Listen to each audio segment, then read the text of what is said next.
Alors que s'intensifie plus que jamais le débat sur le réchauffement climatique qui devient effectivement crucial de décarboner, de développer au maximum le ferroviaire pour limiter les voitures et les camions sur nos routes. On continue à supprimer nos trains, nos dessertes, sans parler des suppressions de nos services publics de proximité, ce qui nous oblige encore à prendre nos voitures au détriment de notre sécurité, de l'environnement, de notre pouvoir d'achat et de notre qualité de vie. Le manque de dessertes et le manque de fret handicapent considérablement notre quotidien, notre vie sociale, nos emplois, toute l'activité économique, touristique et culturelle de notre région. Nous en avons assez des beaux discours sur l'écologie et sur le désenclavement des territoires, des concertations bidons qui n'aboutissent à rien. Nous voulons des actes.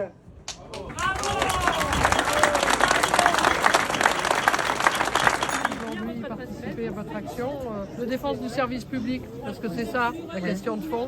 Oui. Service ferroviaire, oui. Avec un réseau national nécessaire à développer, oui. Mettre des moyens aussi. Tu as parlé dans ton intervention des 3 milliards oui. que nous avions votés à l'Assemblée nationale et qui malheureusement avec le coût du 49.3 ne sont pas retenus. Donc est-ce que tu peux nous dire un petit peu quelques mots sur justement les actions que vous menez et où vous en êtes aujourd'hui sur cette fameuse ligne POLT et les intercités? Voilà, il y a deux combats parallèles. Il y a le combat de la ville d'Argenton qu'on mène nous depuis 5 ans maintenant parce que on nous avait supprimé 2 trains très importants qu'on a pu récupérer au bout de 2 ans et demi de combat. Depuis 5 ans, on demande des améliorations d'horaires qui soient pour les usagers. Enfin, il y a des horaires qui ne conviennent pas. Ça fait 5 ans qu'on leur demande et ça fait 5 ans qu'on n'a absolument obtenu aucune amélioration des dessertes qu'on demande. Et non seulement on ne les a pas obtenus, mais en plus, on nous détériore encore la desserte là en nous supprimant le train de Paris du matin. Donc on n'aura plus de train de matin à partir de mars 2023, ce qui est une catastrophe. On sait très bien que le train, c'est vital pour les territoires. On sait très bien qu'il faut développer le ferroviaire pour la crise climatique. Tout le monde sait qu'il faut rajouter des milliards pour le ferroviaire, que c'est essentiel. Le gouvernement parle depuis des années de désenclaver les territoires, de la crise écologique, etc. Et maintenant, on en a marre des discours, on veut des actes. On espère effectivement que la SNCF et les services de l'État vont réagir et vont nous donner ces dessertes supplémentaires qu'on demande. Mais si je suis présente, c'est parce que aussi nous, Gare de la Souterraine en Creuse, on est confrontés à la même problématique. Je pense qu'on a besoin de travailler justement sur des actions sur l'ensemble de cette ligne POLT qui touche de nombreux citoyens qui ne peuvent plus aller à des heures correctes travailler. Et tu as cité aussi la problématique des jeunes étudiants qui aujourd'hui n'ont pas les trains. Moi, je vois un Guéret-Limoges pour aller à la faculté. C'est la galère, quoi. Et, nous, on a 500 Indriens qui vont à la fac à Limoges, quand même, pas seulement à Argenton. Il y a quand même ça. Le problème, effectivement, c'est qu'en plus, le campus est très très loin de la gare. Donc nous, ils n'ont pas moyen de rentrer le soir s'ils terminent tard. Ils n'ont pas de train ni TER ni Intercité pour pouvoir en revenir. Donc là, il y a beaucoup d'étudiants même qui sont des bons élèves qui poursuivent même pas leurs études parce qu'il n'y a pas moyen de revenir. C'est une catastrophe. Donc parce qu'ici, il n'y a pas de fac. Les gens vont à Orléans, à Paris, à Limoges. Et nous, on est coincés en plus entre 2 régions, comme tu sais. Donc il y a un trou de desserte énorme entre la Souterraine et Châteauroux. Il n'y a pas de relais.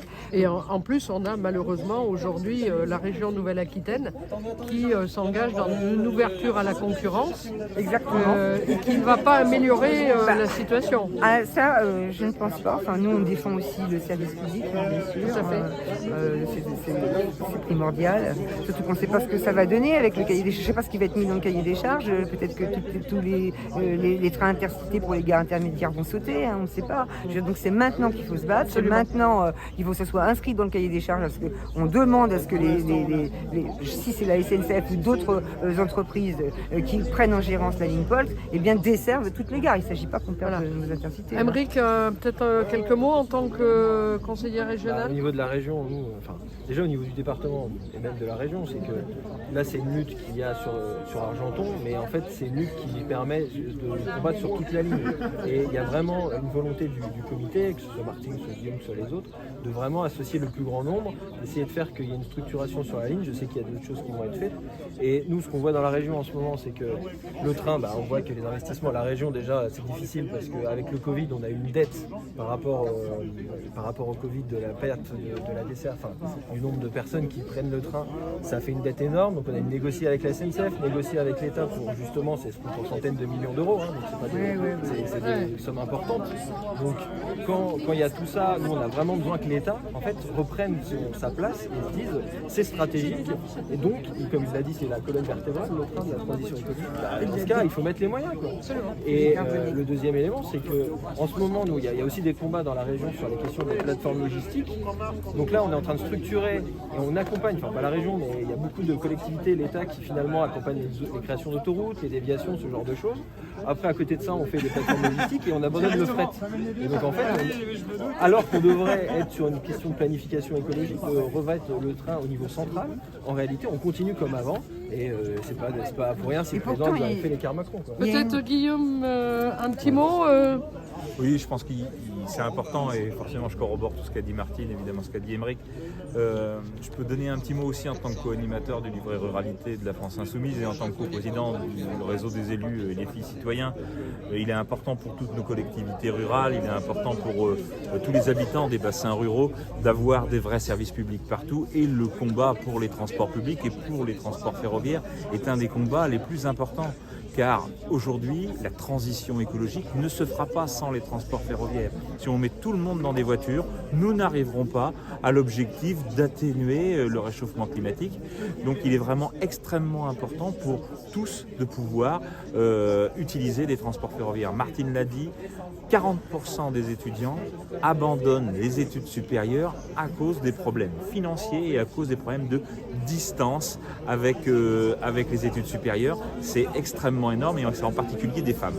Donc il est vraiment important qu'on arrive à se battre, qu'on arrive à retourner un petit peu l'hypocrisie de Clément Beaune, le ministre des Transports, qui vient nous annoncer à la tribune de l'Assemblée nationale que les transports ferroviaires, c'est une des colonnes vertébrales de la transition écologique. Non, il ne fait rien.